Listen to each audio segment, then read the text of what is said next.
നമസ്കാരം Raf talk ക്രിക്കറ്റിലേക്ക് അവർക്കും സ്വാഗതം. ICC പുതുക്കിയ ടെസ്റ്റ് റാങ്കിങ് പുറത്തുവിട്ടിട്ടുണ്ട്. അതിൽ ടീം ഇന്ത്യ താഴേക്ക് പോയിരിക്കുന്നു. സ്വാഭാവികമാണ്. ബോർഡർ ഗവാസ്കർ ട്രോഫി തോറ്റു. അതിനു മുമ്പ് നമുക്കറിയാം ന്യൂസിലാൻഡ് ഇന്ത്യയിൽ വന്നപ്പോൾ ഇന്ത്യയെ വൈറ്റ് വാഷ് ചെയ്ത് വിട്ടിരുന്നു.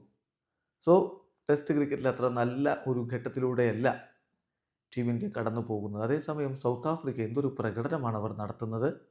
ഇപ്പോൾ പാകിസ്ഥാനെതിരെയുള്ള പരമ്പര 2-0 അവർ തൂത്തുവാരി. ഇപ്പോൾ ഇന്നലെ അവസാനിച്ച മത്സരം നോക്കുക, 10 വിക്കറ്റിനാണ് അവർ വിജയിച്ചത്. അതൊരു വല്ലാത്ത കളിയായിരുന്നു. സൗത്ത് ആഫ്രിക്ക ആദ്യ ഇന്നിങ്സിൽ 615 റൺസ് അടിക്കുകയും പാകിസ്ഥാൻ ആദ്യ ഇന്നിങ്സിൽ 194 റൺസിന് ഓൾ ഔട്ട് ആവുകയും ചെയ്തു. രണ്ടാം ഇന്നിങ്സിൽ പാകിസ്ഥാൻ പൊരുതി, പക്ഷേ 478 ഓൾ ഔട്ടായി. പിന്നെ ടാർഗറ്റ് 58 സൗത്ത് ആഫ്രിക്കയ്ക്ക് വേണ്ടത്. അതവർ ഒറ്റ വിക്കറ്റ് നഷ്ടപ്പെടാതെ എടുത്തു. 10 വിക്കറ്റിൻ്റെ തകർപ്പൻ ജയം സ്വന്തമാക്കി. ടെമ്പ ഭൗമയുടെ കീഴിൽ അവർ മിന്നും പ്രകടനം നടത്തുകയാണ്. അതിൻ്റെ ഫലമായിട്ട് തന്നെ അവർ മുന്നോട്ട് കയറിയിട്ടുണ്ട്. പിന്നെ ഇന്ത്യയൊക്കെ തോൽപ്പിച്ച് അങ്ങനെ മികച്ച രൂപത്തിൽ മുന്നോട്ട് പോവുകയാണ് ഓസ്ട്രേലിയ. അവർ 1-ാം സ്ഥാനത്തുണ്ട്. അപ്പോൾ ഏറ്റവും പുതിയ ടെസ്റ്റ് റാങ്കിങ് നമ്മളൊന്ന് പരിശോധിക്കുകയാണ്. 1-ാം സ്ഥാനത്തുള്ളത് ഓസ്ട്രേലിയ. ഓസ്ട്രേലിയക്ക് റേറ്റിംഗ് 126 ഇനി 2-ാം സ്ഥാനത്തുള്ളത് സൗത്ത് ആഫ്രിക്കയാണ്. റേറ്റിംഗ് 112.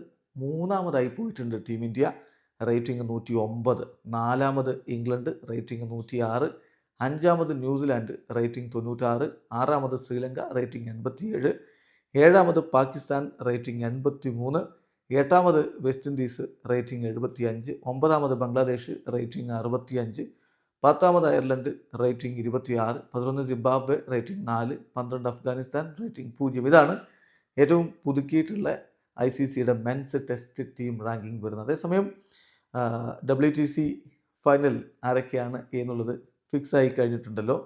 സൗത്ത് ആഫ്രിക്ക 1-ാം സ്ഥാനത്ത് തന്നെ ഈ സൈക്കിളിൽ ഫിനിഷ് ചെയ്യുമെന്നുള്ളത് ഇന്നലത്തെ വിജയത്തോടു കൂടി ഉറപ്പായിരിക്കുന്നു. നേരത്തെ അവർ 1-ാമതേക്ക് എത്തിയിട്ടുണ്ട്. ഇനി ആ 1-ാം സ്ഥാനം പോയി 2-ാമതേക്ക് വീഴുമോ, ഇനിയിപ്പോൾ ഓസ്ട്രേലിയയുടെ ശ്രീലങ്കൻ പ്രകടനമൊക്കെ കഴിയുമ്പോൾ എന്നുള്ള ചോദ്യമുണ്ടായിരുന്നു. അതില്ല എന്ന് ഇന്നലത്തെ അവരുടെ തകർപ്പൻ വിജയത്തോടെ ഉറപ്പായിരിക്കുന്നു. 1-ാമത് തന്നെയാണ് സൗത്ത് ആഫ്രിക്ക ഉണ്ടാവുക ഈ WTC സൈക്കിൾ അവസാനിക്കുമ്പോൾ. അവരുടെ PCT 69.44. രണ്ടാമത് ഓസ്ട്രേലിയ, PCT 63.73. സോ സൗത്ത് ആഫ്രിക്കയും ഓസ്ട്രേലിയയും ക്വാളിഫൈ ചെയ്തിരിക്കുന്നു. ഇനിയിപ്പോൾ ശ്രീലങ്കയ്ക്ക് ചെറിയ സാധ്യത എന്ന തരത്തിലുള്ള വാർത്തകളൊക്കെ നിങ്ങൾ കണ്ടിട്ടുണ്ടാവും. പക്ഷെ അങ്ങനെയല്ല. ICC ഒഫീഷ്യലി തന്നെ പറഞ്ഞിട്ടുണ്ട്. ICCയുടെ പോസ്റ്ററിൽ തന്നെ ഈ രണ്ട് ടീമുകളും ക്വാളിഫൈ ചെയ്തു എന്ന് തന്നെയാണ് കാണിക്കുന്നത്. South Africa 69.44 PCT, Australia qualified 63.73 PCT qualified ആണ്. അപ്പോൾ ഇന്ത്യ WTC സ്റ്റാൻഡിങ്ങിൽ ഇപ്പോൾ 3-ാമതാണ്. 50 ഇന്ത്യയുടെ PCT. നാലാമത് New Zealand 48.21 PCT. 5 Sri Lanka 45.45 PCT. 6 England 43.18 PCT. 7 Bangladesh 31.25 PCT. 8 Pakistan 27.78 PCT. 9 west Indies 24.24 PCT. ഇതാണ് ഇപ്പോഴത്തെ WTC സ്റ്റാൻഡിങ്. വീഡിയോ അവസാനിക്കുന്നു. ക്രിക്കറ്റ് ലോകത്തെ കൂടുതൽ വിശേഷങ്ങളുമായി റാഫ് ടോക്സ് ഇടുവെത്താം.